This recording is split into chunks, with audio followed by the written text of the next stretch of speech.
Ibu yang terkasih di dalam nama Tuhan Yesus, pada malam hari ini kita bersyukur, kita patut menaikkan pujian bagi Tuhan. Ya, kita masih boleh ada sampai detik ini. Tuhan mengizinkan kita, memberikan kita nafas kehidupan dan memberikan kita kesempatan. Ya, kita di sini adalah orang-orang yang terpilih. Ya, oleh sebab itu Bapak Ibu boleh hadir di tempat ini karena diizinkan oleh Tuhan. Oleh sebab itu kita bersyukur malam hari ini. Karena itu kita juga menyiapkan hati dan pikiran kita dalam memuji, memuliakan nama Tuhan, bahkan untuk mendengarkan setiap firman Tuhan. Ya, malam hari ini saya hanya sebagai alat Tuhan untuk menyampaikan apa yang Tuhan mau sampaikan kepada kita. Jadi saya yakin bahwa setiap kita di tempat ini merindukan setiap apa yang mau Tuhan sampaikan dalam kehidupan kita. Mari kita baca firman Tuhan di dalam Mazmur pasal 1 ayat 1 sampai 3. Mazmur pasal 1 ayat 1 sampai 3.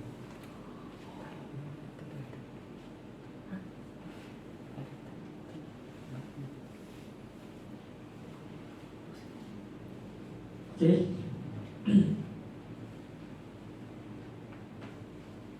Sekali lagi, Mazmur pasal 1 ayat 1 sampai 3, demikian firman Tuhan. Berbahagialah orang yang tidak berjalan menurut nasihat orang fasik, yang tidak berdiri jalan orang berdosa, dan tidak duduk dalam kumpulan pencemooh. Tetapi kesukaannya ialah Taurat Tuhan, dan merenungkan Taurat itu siang dan malam. Ia seperti pohon yang ditanam di tepi aliran air, yang menghasilkan buahnya pada musimnya, dan tidak layu daunnya, dan apa saja yang diperbuatnya berhasil. Puji Tuhan. Amin. Judul perikopnya yaitu jalan orang benar dan jalan orang fasik, yang dimana di dalam firman Tuhan kali ini dari awal, dari ayat pertama mengatakan berbahagialah orang yang tidak berjalan menurut nasihat orang fasik, yang tidak berdiri jalan orang berdosa, dan tidak duduk di dalam kumpulan pencemooh. Ya, kita mungkin sering mendengar dan bahkan kebanyakan orang akan berpikir seperti itu, bahwa kebahagiaan orang benar adalah ketika tidak berjalan menurut nasihat orang fasik. Artinya hidupnya berjalan di dalam kebenaran Tuhan, bukan orang-orang berdosa. Ya, kita meyakini hal itu yang sesuai dengan yang dikatakan firman Tuhan. Dan di ayat kedua mengatakan, tetapi yang kesukaan ialah Taurat Tuhan, dan merenungkannya Taurat itu siang dan malam. Artinya apa yang Tuhan tetapkan dalam kehidupan kita, ya, bagaimana kita mengikuti jalannya Tuhan, tidak menurut jalan orang fasik. Itulah kebahagiaan yang sesungguhnya. Itulah kebahagiaan yang sesungguhnya, kebahagiaan yang daripada Tuhan. Ya, bukan kebahagiaan manusia semata, bukan kebahagiaan duniawi. Lalu dikatakan di ayat 3, ia seperti pohon yang ditanam di tepi aliran air, yang menghasilkan buahnya pada musimnya, dan tidak layu daunnya, apa saja yang diperbuatnya berhasil. Nah, jadi Bapak Ibu, malam hari ini saya mau memfokuskan bahasan itu pada ayat yang ketiga. Ya, kita mungkin sering mendengarkan firman Tuhan bahwa orang yang di dalam jalan Tuhan tidak berjalan menurut jalan orang fasik, ya, dan merenungkan firman Tuhan. Ya, ia seperti pohon yang ditanam di tepi aliran air, dan apapun yang diperbuatnya berhasil. Nah, orang seringkali fokus kepada di ayat 3, yaitu menghasilkan buahnya pada musimnya. Jadi orang kebanyakan hanya fokus kepada keberhasilannya. Orang hanya fokus kepada buah atau fokus kepada hasil. Ya. Pernahkah kita berpikir di dalam ayat 3 ini mengatakan ia seperti pohon yang ditanam di tepi aliran air, yang sering disorot, yang sering diperhatikan oleh orang adalah mulai dari kalimat kedua ya sampai kalimat ketiga yang menghasilkan buahnya. Artinya orang mengharapkan hasil. Ya. Tapi pernahkah kita berpikir bahwa di dalam ayat 3 ini berkata bahwa ia seperti pohon yang ditanam di tepi aliran air? Artinya apa? Ini menggambarkan kehidupan kita. Pohon ini menggambarkan kehidupan kita. Ya. Dikatakan ia seperti pohon yang ditanam. Jadi pohon yang dikatakan di sini adalah pohon yang ditanam, artinya sengaja ditanam, bukan pohon yang hidup di tepi aliran air atau yang sudah ada. Tidak dikatakan demikian. Tetapi yang dikatakan di sini adalah yang ditanam, artinya pohon itu sengaja ditanam di tepi aliran air. Siapa yang menanamnya? Ini merupakan gambaran kita dengan Tuhan. Bagaimana kehidupan kita? Apakah dengan ketika mengimani ayat 3 ini, ya, mengimani ayat 3 tanpa mengetahui dasarnya apa, tanpa mengetahui maknanya apa? Orang-orang kan hanya tahu hasilnya. Oh iya, ketika kamu berjalan di dalam, tidak berjalan menurut nasihat orang fasik, tidak bergaul dengan orang-orang berdosa, merenungkan Taurat, maka kita akan seperti pohon yang ditanam di tepi aliran air yang akan berhasil. Apapun yang kita perbuat berhasil. Orang fokus hanya di situ. Tetapi sebenarnya di balik itu ada proses, ada makna yang Tuhan mau sampaikan melalui ayat 3 ini. Bagaimana yang dikatakan dengan seperti pohon yang ditanam di tepi aliran air? Ya. Yang ditanam artinya memaknai bahwa pohon itu ya tidak langsung menghasilkan buah, tidak langsung berhasil, tidak langsung menjadi sebuah pohon yang kokoh yang setiap musimnya menghasilkan buah, tidak. Tetapi kalau kita cermati ayat 3 ini di kalimat yang pertama, bahwa ia seperti pohon yang ditanam, artinya dia memerlukan proses. Bagaimana sebuah pohon ya sebelum menghasilkan buah, ia pun sendiri mengalami proses, yang dimana proses ini adalah proses yang dijalani oleh bibit, ya, tidak langsung jadi pohon besar. Ya, ia seperti pohon yang ditanam di tepi aliran air. Memang Tuhan menyediakan segala sesuatu bagi kita. Memang Tuhan menyediakan. Tuhan tidak pelit. Tuhan tidak berkekurangan untuk memberikan kita apa yang kita butuhkan. Tetapi kita perlu mengetahui, kita perlu menyadari bahwa ada proses di balik itu. Ya. Pohon yang menghasilkan buah itu pada awalnya adalah sebuah benih yang kecil, yang tidak ada apa-apanya. Ya. Benih itu tidak ada nilainya karena tidak bisa dimakan. Ya. Mungkin ketika orang memakan buah, kebanyakan orang akan membuang dan jadi sampah dan tidak jadi apa-apa. Tetapi ketika benih itu ditanam dengan baik, ya, melalui proses yang baik, maka akan menghasilkan hasil yang baik juga. Jadi menggambarkan bahwa Tuhan sengaja menanam benih itu di tepi aliran air. Apa yang dialaminya? Benih tersebut mengalami proses. Yang pertama, ya, ia awalnya adalah tumbuh tunasnya. Pertama-tama tumbuh tunasnya, lalu mulai tumbuh akar-akarnya. Lalu setelah itu apakah langsung menghasilkan buah? Tidak. Setelah mulai tumbuh, akar-akar itu mulai merambat. Dan itu memerlukan proses yang sangat lama, bertahun-tahun. Bagaimana sebuah pohon itu bisa menjadi pohon yang besar, itu lama sekali. Jadi akarnya merambat dulu, ya menembus ke bawah tanah. Bagaimana ia walaupun ia di tepi aliran air, bagaimana ia mencapai aliran air tersebut? Ya, ia harus berusaha. Akar tersebut berusaha menggali tanah untuk mencari makannya, untuk bertumbuh. Ya, banyak yang menjadi tantangan. Mungkin itu ada akar dari pohon di sebelahnya, mungkin itu ada semak, mungkin itu ada batu, dan itu harus dia lalui. Dan itu prosesnya sangat lama dan sangat menyakitkan. Ia harus berusaha menembus ke dalam bawah tanah untuk memperoleh makanan, untuk mencapai aliran air, sehingga benih tersebut dapat bertumbuh. Ya. Lalu apakah setelah itu menjadi pohon besar? Tidak. Masih banyak, dia akan tetap mengalami proses. Ya.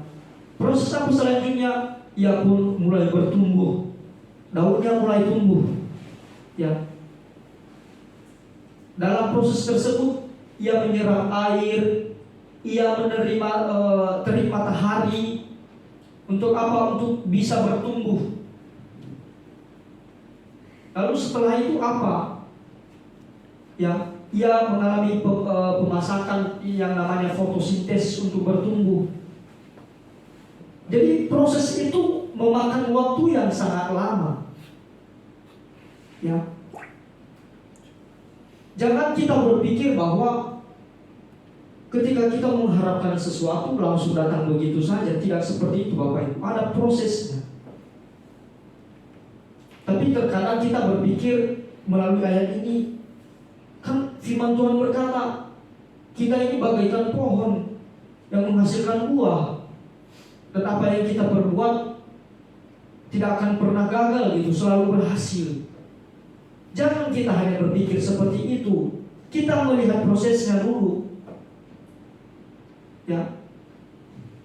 Jadi saya mengambil sebuah contoh dalam kehidupan sehari-hari.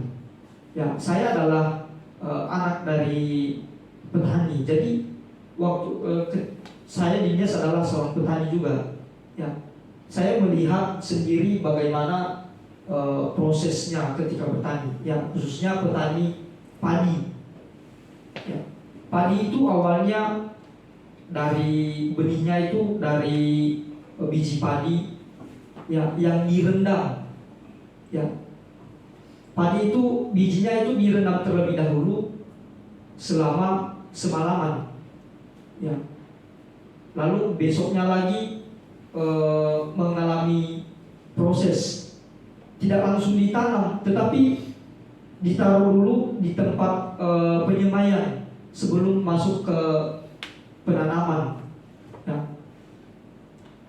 Lalu dipupuk, dan itu setelah benih-benihnya ditaruh di penyemaian itu, lalu ditutup dengan kain, dengan terpal atau daun-daun supaya tidak terkena terik matahari. Itu berlangsung selama 1 sampai 2 minggu. Ya. Jadi padi itu mengalami proses. Ya, awalnya dia tumbuh akar, tumbuh daun. Ya, selama proses itu tadinya ditutup, dia berusaha untuk menembus penutup itu. Ya, dia berusaha menembus penutup itu, dan itu merupakan satu proses. Ya, dan setelah itu dicabut. Setelah padi itu tumbuh, padi itu dicabut. Ya, bagaimana ketika tumbuhan itu dicabut? Seandainya tumbuhan itu punya nyawa, punya perasaan, ya mungkin tumbuhan itu akan kesakitan. Lalu setelah dicabut, itu kan ada sisa-sisa tanah dari akarnya. itu dicuci dulu, dibanting-banting. Ya, padi itu tidak langsung ditanam, tetapi dibersihkan terlebih dahulu tanah-tanah yang masih menempel di akarnya. Dibanting, ya, dikasih air, dibanting-banting supaya tanah dari akar-akar tersebut bisa bersih. Lalu setelah itu baru ditanam. Ditanamnya ya dikasih lubang, baru ditanam sehingga bisa berdiri. Dan setelah itu banyak proses yang dia alami.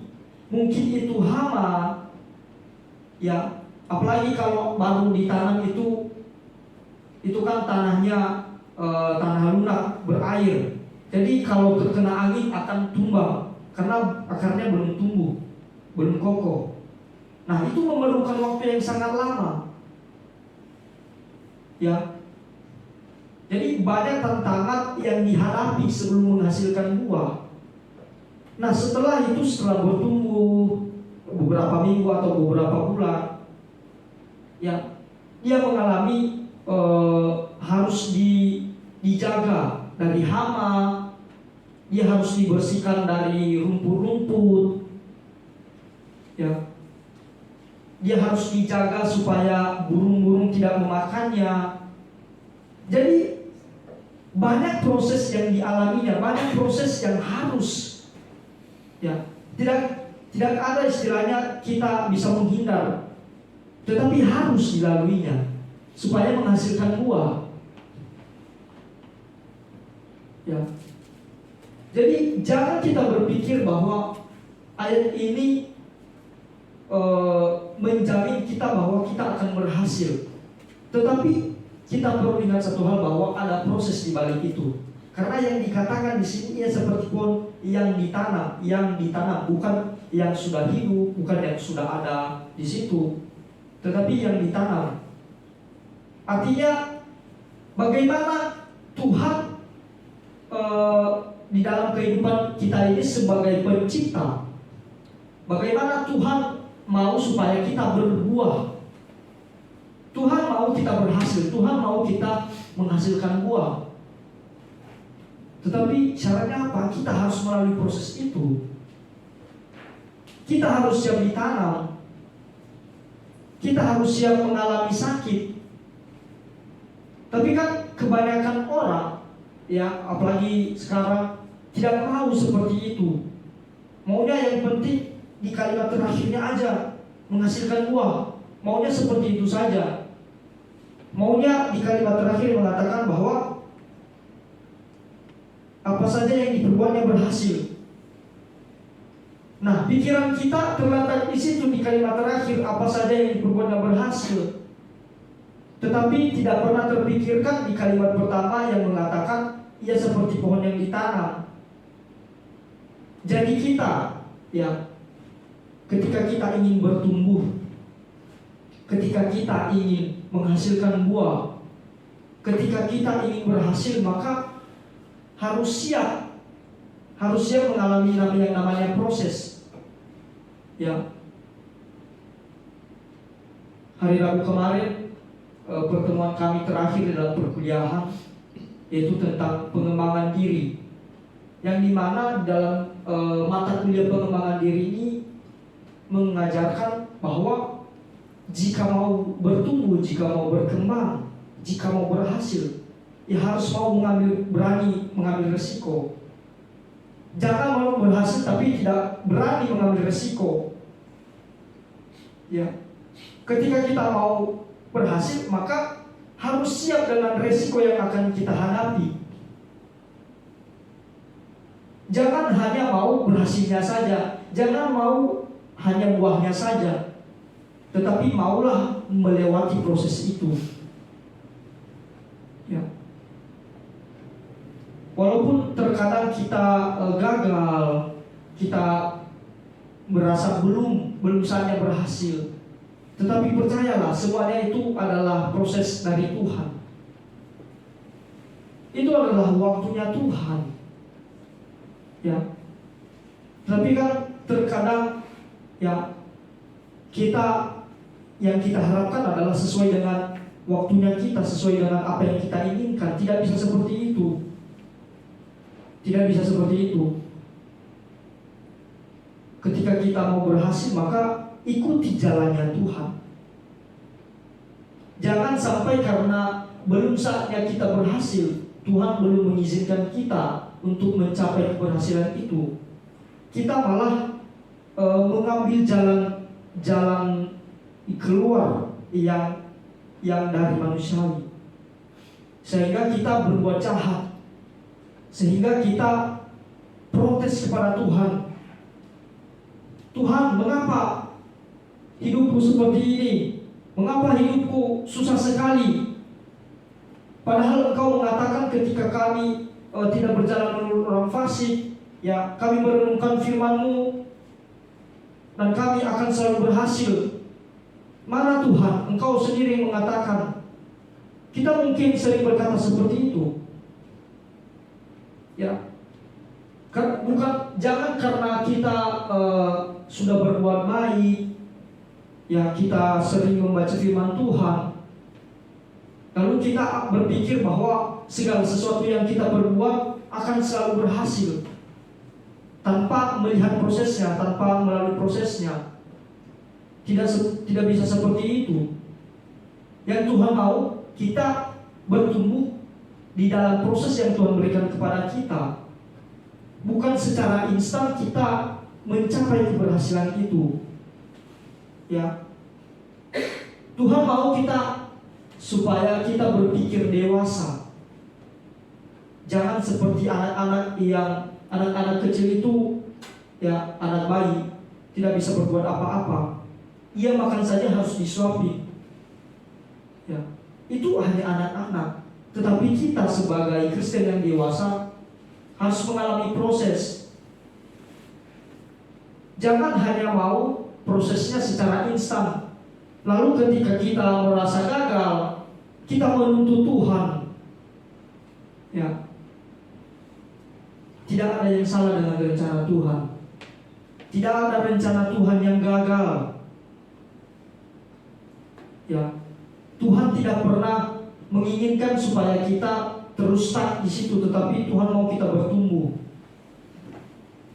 Ya, ada istilah dunia yang mengatakan bahwa dunia ini berputar ibarat roda, jadi kadang di atas, kadang di bawah. Ya, apakah kita seperti itu?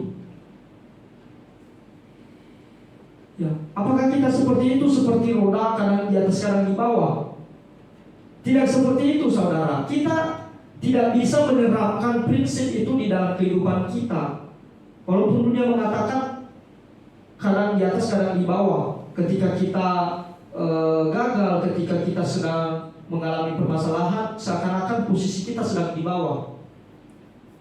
Ya, tidak seperti itu, saudara. Kita harus memahami bahwa iman kekristenan mengajarkan kita untuk terus bertumbuh. Bukan kadang di atas, kadang di bawah. Artinya, ya, kita yang pastinya kita akan mengalami keberhasilan ketika di dalam Tuhan.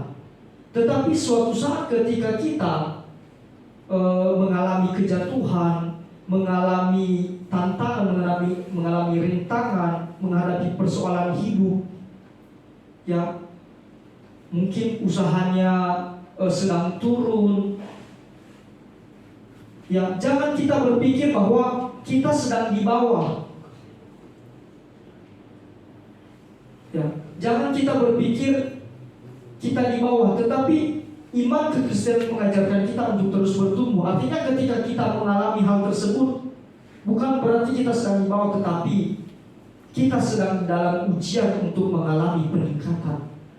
Jadi kehidupan Kristen itu semakin lama semakin naik. Tidak ada prinsip kekristenan roda berputar. Ya, Tuhan tidak mengajarkan bahwa hidup kita ini seperti roda berputar, tetapi hidup kita semakin bertumbuh di dalam Tuhan. Kalaupun kita mengalami kejatuhan, itu bukan berarti kita di bawah, tetapi kita sedang mengalami ujian untuk mengalami kenaikan kelas.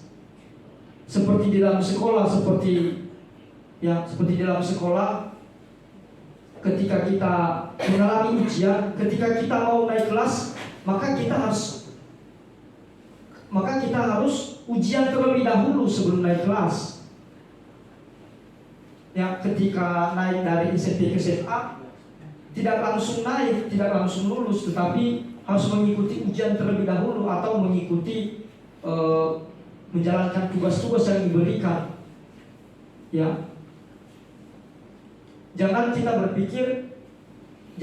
menerapkan prinsip roda berputar, tetapi prinsip kekristenan adalah semakin lama semakin bertumbuh. Ya, tidak ada istilahnya kita sedang di bawah, tidak. Itu hanya ujian yang diberikan Tuhan bagi kita untuk naik kelas. Ya, biarkan saja orang-orang mengatakan, oh kamu sedang terjatuh, berarti kamu sedang di bawah. Biarkan saja orang-orang mengatakan roda itu berputar, tetapi iman kekristenan mengajarkan bahwa kita itu semakin bertumbuh. Jangan kita menganggap masalah itu sebagai posisi kita sedang berada di bawah, tetapi itu adalah langkah kita untuk menuju untuk lebih bertumbuh di dalam Tuhan. Ya. Jadi Bapak Ibu yang terkasih di dalam nama Tuhan Yesus, firman Tuhan malam hari ini mengajarkan kita, mengingatkan kita. Ya. Jangan berjalan berbahayalah orang yang tidak berjalan menurut orang fasik. Itu sudah pasti. Artinya kita hidup di dalam Tuhan.